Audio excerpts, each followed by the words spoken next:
Hi everyone, आज हम लोग डिस्कस करने जा रहे हैं 2015 का mains botany question paper question number 2। Question है एल्गी एज बायो इंडिकेटर। तो पहले हम लोग जान लेते हैं कि बायो इंडिकेटर क्या होता है। Any living organism which is utilized as screen to access the health of natural ecosystem in the environment is called bio indicator. ये हो गई आपकी नॉर्मल सी डेफिनेशन जो आपको सबसे पहले लिखनी है, क्योंकि इसमें बोला गया है algae as a bio indicator आपको बताना है। तो पहले आपको पता होना चाहिए कि बायो इंडिकेटर क्या होता है। जब आपने बता दिया कि बायो इंडिकेटर क्या होता है, इसके बाद आपको ये कन्विंस करना है कि एल्गी एक बायो इंडिकेटर है और कैसे ये एक अच्छी बायो इंडिकेटर है। पहली बात ये है कि ये क्यूमुलेटिव इफेक्ट दिखाती है जो कि डिफरेंट पॉल्यूशन से होता है। क्यूमुलेटिव इफेक्ट मतलब एक स्टडी इंपॉर्टेंट इफेक्ट हमको दिखाई देता है एल्गी की मदद से कि पोल्यूशन का क्या असर हो रहा है हमारे एनवायरनमेंट पे। अब ये जान लेते हैं कि एल्गी एक बायो इंडिकेटर कैसे है और एक एक्सीलेंट बायो इंडिकेटर कैसे है। पहली बात, इसका वाइड डिस्ट्रीब्यूशन, ये लगभग हर जगह पूरे अर्थ में पाई जाती है। तो कहीं आपको ऐसा नहीं होगा कि यहाँ एल्गी नहीं पाई जाती। इवन तो एकदम बर्फ है वहां पर भी आपको एल्गी मिलेगी, ट्रॉपिकल एरिया है वहां पर भी आपको एल्गी मिलेगी, सेमी ट्रॉपिकल एरिया है वहां पर भी आपको एल्गी मिलेगी। तो एल्गी का जो डिस्ट्रीब्यूशन है वो काफी वाइड है। पहला पॉइंट हो गया। दूसरा पॉइंट है देयर प्रेजेंस और availability through out the year. इसका मतलब ये साल में लगभग 12 महीने आपको मिलेगी। कभी ऐसा नहीं होगा आम का सीजन होता है, किसी और फ्रूट का सीजन हो सकता है, लेकिन एल्गी जो होती है वो आपको पूरे साल आपको बड़े आराम से मिलेगी। तो ये थ्रू आउट द ईयर आपको मिलेगी और हर जगह मिलेगी। तो इस वजह से जो पॉल्यूशन को जो हमें एक्सेस करना है, पॉल्यूशन के जो हमें इंडिकेटर्स को डिटेक्ट करना है, उसमें आसानी होती है। तीसरा, quick response to the environmental change.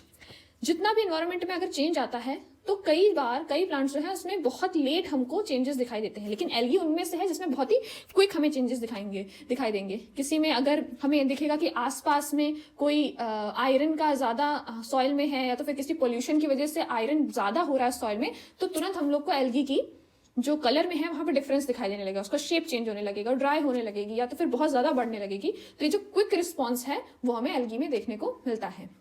They have diverse group of organism, मतलब काफी ज्यादा वाइड रेंज है।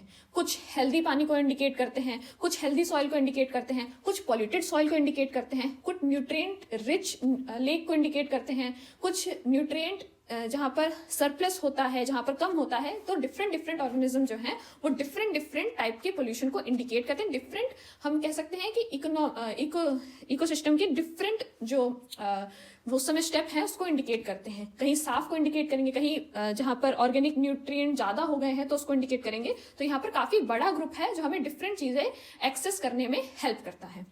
It is easier to detect the change in algae, मतलब एल्गी में चेंज को डिटेक्ट करना बहुत ईजी हो जाता है। क्यों? क्योंकि ये हल्की सी सिंपलर होती है। कलर में चेंज आएगा, शेप में चेंज आएगा, इसके रिप्रोडक्शन में चेंज आएगा, रेट ऑफ रिप्रोडक्शन इसका कम होगा या तो ज्यादा होगा, कलर बहुत ही ज्यादा अलग हो जाएगा। तो इन सब तरीकों से इसको डिटेक्ट करना, कोई भी इसमें अगर प्रॉब्लम आती है, कोई भी चेंजेस आते हैं तो इनमें से चेंजेस को डिटेक्ट करना बहुत ही ईजी हो जाता है। And last is presence of some algae and their relation with changes. इसका मतलब कई एल्गी का वहां पर प्रेजेंट होना और उनका रिलेशन उस प्रॉब्लम के साथ, उस सिचुएशन के साथ बहुत ही आराम से देखा जा सकता है जब वो चेंज होता है। इसका मीन्स कि बाई चांस कोई लेक है, वहां पर अभी न्यूट्रिएंट्स जो है, ऑर्गेनिक न्यूट्रिएंट्स की कमी है, तो आपको दिखाई देगा कि वहां पर एल्गी बहुत कम है या तो फिर ना के बराबर है। लेकिन जैसे ही वहां पर यहाँ पर ऑर्गेनिक न्यूट्रिएंट ज्यादा हुए, आपको काफी बड़ी मात्रा में यहाँ पर एल्गी दिखेगी। इट मीन्स उसकी वहां पर प्रेजेंस या उसका रिलेशन जो है वो चेंज हुआ और वो चेंज को डिटेक्ट करना ईजी है। तो इसीलिए जो एल्गी होती है वो बहुत ही एक्सीलेंट इंडिकेटर होती है बायोसिस्टम में और इकोसिस्टम में हमें डिटेक्ट करने के लिए जो भी चेंजेस आ रहे हैं। नाउ हम लोग देख लेते हैं किस किस तरीके से एल्गी यहाँ पर हेल्प करती हैं। यहाँ पर एल्गी जो है वो वाटर क्वालिटी को काफी अच्छी तरीके से डिटेक्ट कर पाती है। यहाँ पर कई लेक्स हैं जिनमें कई टाइप की अमाउंट ऑफ एल्गी प्रेजेंट होती है, जिसके बेसिस पे हम बता सकते हैं कि क्या वो लेक जो है उसका पानी अच्छा है या तो उसमें ऑर्गेनिक न्यूट्रिएंट ज्यादा है कि कम है, कि क्या सिचुएशन है, वो हम उस एल्गी की प्रेजेंस से बता सकते हैं। कई सारी single cell fresh water algae जो है वो प्रेजेंट होती है ओलिगोट्रॉफिक वाटर में। अब ओलिगोट्रॉफिक वाटर क्या होता है? जिसमें न्यूट्रिएंट की कमी हो। कोई भी ऐसा वाटर जिसमें न्यूट्रिएंट की कमी हो उसको हम कहते हैं ओलिगोट्रॉफिक वाटर। अब इसमें से कई एल्गी जो है वो यूट्रोफिकेशन को इंडिकेट करती हैं। यूट्रोफिकेशन क्या हो जाता है? यूट्रोफिकेशन होता है the natural death of any water body due to excess in nutrient in it. मतलब कोई भी लेक का नेचुरल डेथ होना, क्योंकि उसमें ऑर्गेनिक न्यूट्रिएंट या तो न्यूट्रिएंट बहुत ज्यादा होने लगे हैं, उसको हम कहते हैं यूट्रोफिकेशन। लेकिन कई बार ह्यूमन एक्टिविटीज की वजह से इसका जो प्रोसेस है वो एक्सेलरेट हो जाता है। इट मीन्स नेचुरली तो वो हो ही रहा था, लेकिन कई बार उसको हम ह्यूमन की एक्टिविटीज की वजह से एक्सेलरेशन मिल जाता है और उस लेक की डेथ जल्दी हो जाती है। डेथ कैसे होती है वो आपको यूट्रोफिकेशन के जो प्रोसेस है उसमें आपको समझ में आएगा। कुछ ब्लू ग्रीन एल्गी जो होती हैं वो काफी अच्छी इंडिकेटर होती हैं।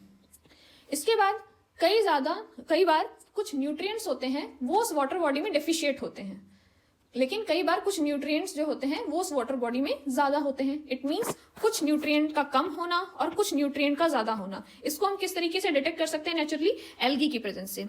कुछ एल्गी जो होती हैं वो कुछ न्यूट्रिएंट्स के लिए बड़ी टॉक्सिक होती हैं। इट मींस अगर वो न्यूट्रिएंट्स होगा तो वहां पर वो एल्गी नहीं पाई जाएगी। और वहीं कुछ न्यूट्रिएंट्स ऐसे होते हैं जिनकी प्रेजेंस में एल्गी बहुत ज्यादा अच्छे तरीके से ग्रो करती है। तो हम इससे पता लगा सकते हैं कि कौन सा न्यूट्रिएंट है, कौन सा नहीं है, किस लेक में न्यूट्रिएंट ज्यादा है, किस लेक में नहीं है। इस तरीके से हम डिटेक्ट कर सकते हैं कि आखिर उस नेचुरल एनवायरनमेंट की क्या अभी सिचुएशन है। इसके अलावा डाई आइटम्स जो हैं वो ऑर्गेनिक पोल्यूशन को डिटेक्ट करने के लिए बहुत अच्छे हैं। ऑर्गेनिक पोल्यूशन को डिटेक्ट करने के लिए डाई आइटम्स जो हैं वो बहुत अच्छे इंडिकेटर साबित हुए हैं। इनमें से कई जो एल्गी हैं, जैसे मैंने बताया था काफी वाइड इसका जो है बहुत सारे ऑर्गेनिज्म इसमें आते हैं। 46 टेक्सा जो हैं वो सिर्फ और सिर्फ क्लीन वाटर में रह सकते हैं। इट मींस अगर उन 46 टेक्सा में से अगर आपको 5-6 भी आपने डिटेक्ट कर लिए तो आप ये इंश्योर हो सकते हैं कि वो जो पानी है वो क्लीन है। तो 46 टेक्सा हम लोग को ये इंडिकेट कराते हैं कि वो क्लीन वाटर है। इसी तरीके से कुछ टेक्सा हैं जो आपको ये इंडिकेट कराते हैं कि वो वाटर क्लीन नहीं है। अब कई जो होती हैं एल्गी वो क्लीन वाटर में मिलती हैं, लेकिन कई जो होती हैं वो बेंटिक होती हैं। Now what is the meaning of Bentinck algae? Bentinck algae ऐसी एल्गी होती हैं जो कि किसी रॉक में, किसी सबस्ट्रेटम में, कुल मिला के कोई सबस्ट्रेटम, कोई इनको जगह चाहिए जहां पर वो ऐसे चिपक जाती हैं उस सबस्ट्रेटम के एंड ग्रो होना चालू हो जाती हैं। ये रॉक है, ये आपकी वाटर बॉडी है, तो इस रॉक में, पानी में ही यहाँ पर ये ग्रो होंगी। तो ज्यादातर जो इनका ग्रोथ है वो आपको बिल्कुल लेक के एकदम बॉटम में या तो लेक के एकदम साइड में जहां वाटर का आना जाना है वहां पर आपको दिखेगा। अब बेंटिक जो होती हैं वो बहुत अच्छी इंडिकेटर होती हैं और इंडिकेटर होने के साथ साथ ये कई ज्यादा हद तक हेल्प करती हैं वाटर को क्लीन रखने में। अब ये किस तरीके से वाटर को क्लीन रखने में हेल्प करती हैं? ये एक्यूमुलेट कर लेती हैं जितने भी हैवी मेटल्स होते हैं और जितने भी पेस्टिसाइड कह लीजिए, organic nutrient, inorganic toxic material, इन सबको एक्यूमुलेट कर लेती है अपने अंदर और वाटर को क्लीन करने में हेल्प करती है। अगर हम लोगों से पूछा जाए what is the example of phyto remediation, तो आप में से क्या आंसर होगा फाइटो रेमिडिएशन का? पहली बात जान लीजिए कि फाइटो रेमिडिएशन क्या होता है और अपने ही एक दिमाग में एक आंसर सोच लीजिए, क्योंकि ये इस टॉपिक से रिलेटेड नहीं है तो इसलिए मैं इसमें बताने नहीं जा रही कि फाइटो रेमिडिएशन क्या होता है। बट ये यूपीएससी के पेपर में काफी बार पूछा गया है कि फाइटो रेमिडिएशन क्या है और ये किस तरीके से हेल्प करता है। तो मैं आपको ये बता देती हूँ, ये जो बेंटिक एल्गी है is a kind of phyto remediation algae जो कि हेल्प करती है किसी भी एरिया को क्लीन करने में by accumulating the heavy metals, pesticide और any toxic material in it. मतलब अपने अंदर एब्जॉर्व करने के बाद ये अपने आसपास के एनवायरनमेंट को क्लीन करती है और इस फिनोमिना को हम लोग कहते हैं फाइटो रेमिडिएशन। कोई भी plant, phyto means plant, remediation मतलब रेमेडी करना, साफ करना, उसे क्लीन करना। इस तरीके को किसी भी पोल्यूशन को अगर आप प्लांट की मदद से क्लीन करते हो तो उसे हम लोग कहते हैं फाइटो रेमिडिएशन, जिसका बेंटिक एल्गी बहुत अच्छा एग्जाम्पल है। So this is all for bio indicator and algae as a bioindicator. Next question है हमारा about concept of progymnosperms. So ये एक बड़ा टॉपिक है और ये थोड़ा एक डिफरेंट टॉपिक है, तो मे बी इसको समझने के लिए आपको थोड़ा पेशेंस लगे क्योंकि ये नॉर्मली इतना नहीं पढ़ा होता है सबने, लेकिन ये आया है 2015 IAS पेपर 1 में। So keep watching, thank you so much.